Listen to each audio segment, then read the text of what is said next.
वसुंधरा, संदीप के अमेरिका जाने से पहले कोई अच्छी सी लड़की देख के जल्द से जल्द उसकी शादी करवा दो। हाँ, मेरा भी यही ख्याल है। अभी तक मंगलसूत्र भी नहीं पहनाया और अभी तक अग्नि के 7 फेरे भी उन्होंने पूरे नहीं किए हैं।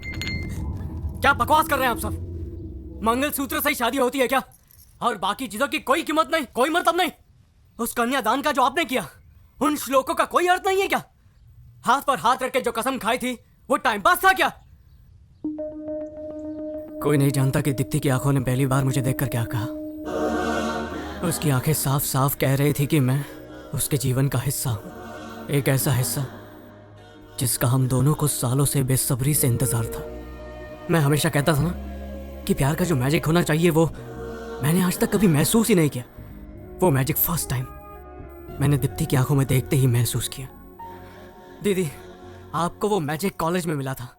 आपने ही मुझसे कहा था ना कि अगर मॉम डैड नहीं माने तब भी आप इससे शादी करेंगी। पर उस वक्त मैं प्यार की ताकत को समझ नहीं पाया था।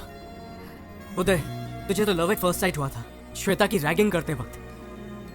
मैं सोचता था लव एट फर्स्ट साइट कैसे पॉसिबल हो सकता है, लेकिन आज मैं समझ गया हूं, प्यार कभी किसी वक्त या किसी जगह का मोहताज नहीं होता है। वो कॉलेज में हो सकता है या रैगिंग करते वक्त भी हो सकता है। और मुझे वो शादी के मंडप में हुआ। जब मैंने दीप्ति को पहली बार देखा, मुझे तभी उससे प्यार हो गया। आई फेल इन लव। आपके शास्त्र, आपकी रस्में, आपके उसूल कुछ भी हो, मगर दीप्ति मेरी पत्नी है। वो मेरी लाइफ पार्टनर है। कोई चाहे कुछ भी कहे, but she is my wife. Police की बातें सुनकर मैं बहुत ही घबरा गई थी, लेकिन आपकी बातें सुन के मुझे पक्का यकीन है कि मुझे मैं कसम खाकर तुमसे वादा करता हूँ, चाहे मुझे 7 समुंदर पार भी करना पड़े, मैं उसे वापस लेकर आऊंगा। शाबाश मेरे बेटे, शाबाश। पहले पारंपरिक तौर से शादी करने पर मुझे लगा ये तो सिर्फ एक थ्रिल के लिए है, लेकिन वहीं परंपरा के प्रति तुमने इज्जत दिखाई और अपने प्रेम के प्रति जो तुमने जिम्मेदारी दिखाई है उसके लिए शाबाश मेरे बेटे। Hats off to you, hats off.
अब तक तुम लोग लड़की को ढूंढ नहीं पाए। डिपार्टमेंट छक मार रहा है क्या? तुम लोग सो रहे हो? हम पूरी कोशिश कर रहे हैं सर। खाक कोशिश कर रहे हो? केस को बंद करने के तरीके ढूंढ रहे हो क्या? फिर कहोगे किसी ने उसे मार दिया और हम बॉडी को ढूंढ नहीं पाए। क्यों? यही है तुम्हारा वर्किंग स्टाइल? सरकारें बदलती रहती हैं सर, लेकिन हम अपना काम ईमानदारी से करते हैं और करते रहेंगे हमेशा। देखा देखा इसका तेवर? जबान पर लगाम दो। मेरी बेटी जब लापता हुई थी तब संदीप उसे वापस लेकर आया था, तुम्हारी पुलिस नहीं। और अब जब संदीप की पत्नी लापता हुई है तो मेरा भी फर्ज बनता है कि मैं उसकी मदद करूं। अरे गोपी, संदीप कहाँ है? जी कुछ भी पता नहीं, पिछले 3 दिनों से घर नहीं आया। दीप्ति के लिए अमेरिका का जॉब भी छोड़ दिया उसने। बेचारा, अब उसे क्या क्या सहना पड़ेगा ये तो वक्त ही बताएगा। कुछ नहीं होगा उसे। माना कि उसने उसे पल भर ही देखा होगा, लेकिन ऐसा प्यार उसे और कोई नहीं दे पाएगा। संदीप दीप्ति को जरूर ले आएगा।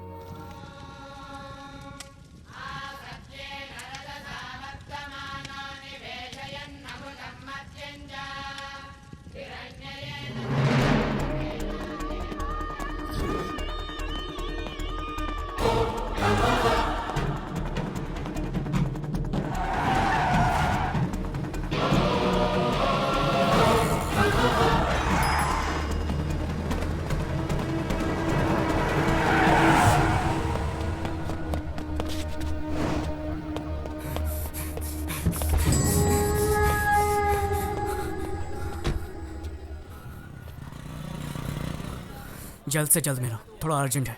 ये क्या हालत बना रखी है तुमने अपनी? हम लोगों से देखा नहीं जाता। दोस्त, इतना रिस्क क्यों लेने का? हैदराबाद वापस चलते ना। पता नहीं कब कोई तुझ पर अटैक कर दे, इतना रिस्क लेने की क्या जरूरत है? परवाह नहीं, यही तो मैं चाहता हूँ। मैं चाहता हूँ कि वो लोग मुझे ढूंढ निकालें। कम से कम पता तो चले कि दीप्ति है कहाँ। तुझे पता भी नहीं है वो कहाँ है, कहाँ ढूंढता फिरेगा?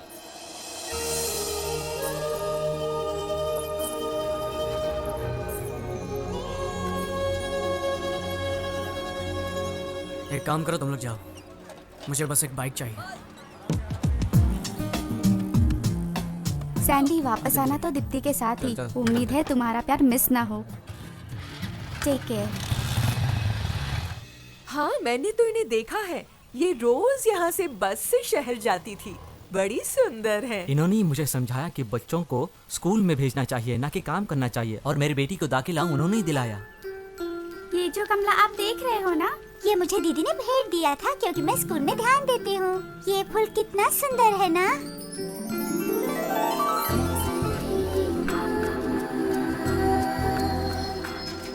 बाय माँ।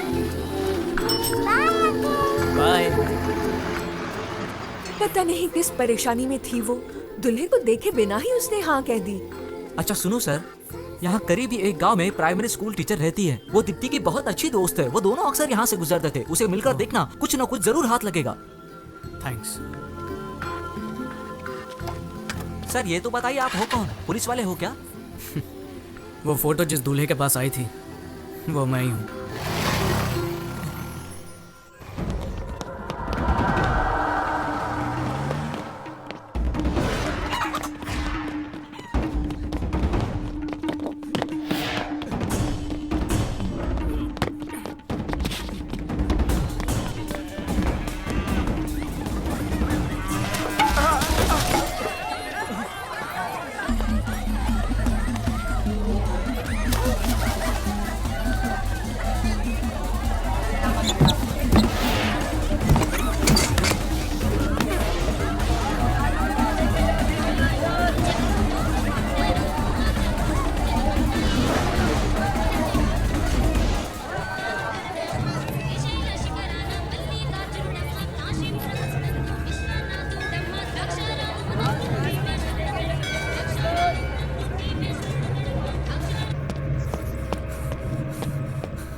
दोस्त, यहाँ पर एक लड़की थी, वो कहाँ गई? स्कूल टीचर की बात कर रहे हो? पता नहीं कहाँ गई वो। School teacher? कौन से गांव में? इधर ही, मंदिर के पास। दीदी, हाँ? यहाँ एक स्कूल टीचर रहती है ना? रहती तो है, पर पता नहीं क्या हुआ, अभी अभी पुलिस आई और उसे पकड़ कर ले गई। हेलो डैडी, आप जल्दी से कमिश्नर के पास पहुंचिए।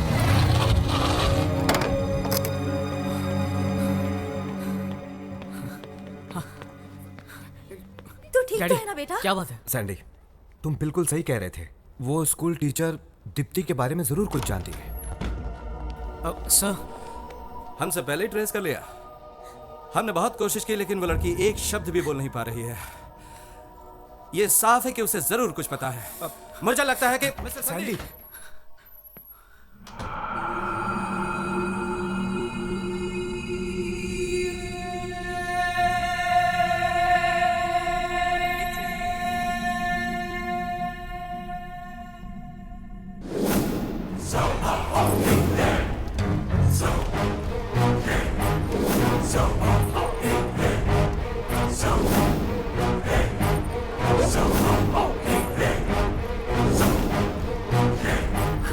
एक थप्पड़ खा के सुधर जाएगा, मगर नहीं सोचा था कि वो इस हद तक जाएगा।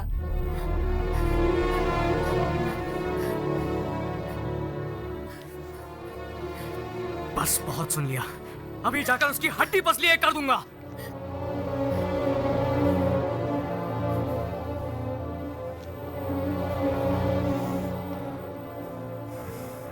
क्या बात है सर?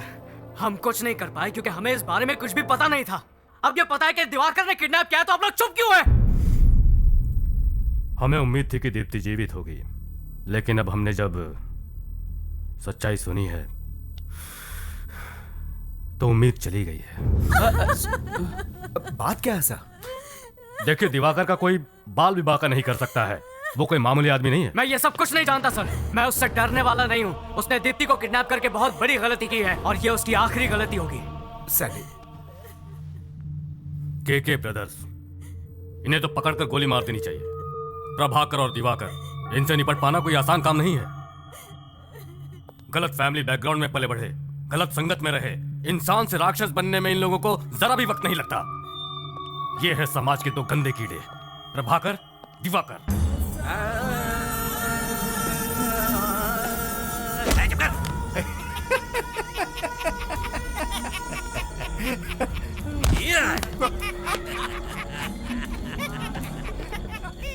रूलिंग पार्टी हो या फिर अपोजिशन, सभी घुटने टेकते हैं उनके सामने। डर और आतंक फैलाना प्रभाकर की दिलचस्पी है, लेकिन दिवाकर की एक बहुत ही बड़ी कमजोरी है और वो है नाटक से प्यार। रियल लाइफ में भी वो नाटक के कैरेक्टर्स को निभाता फिरता है।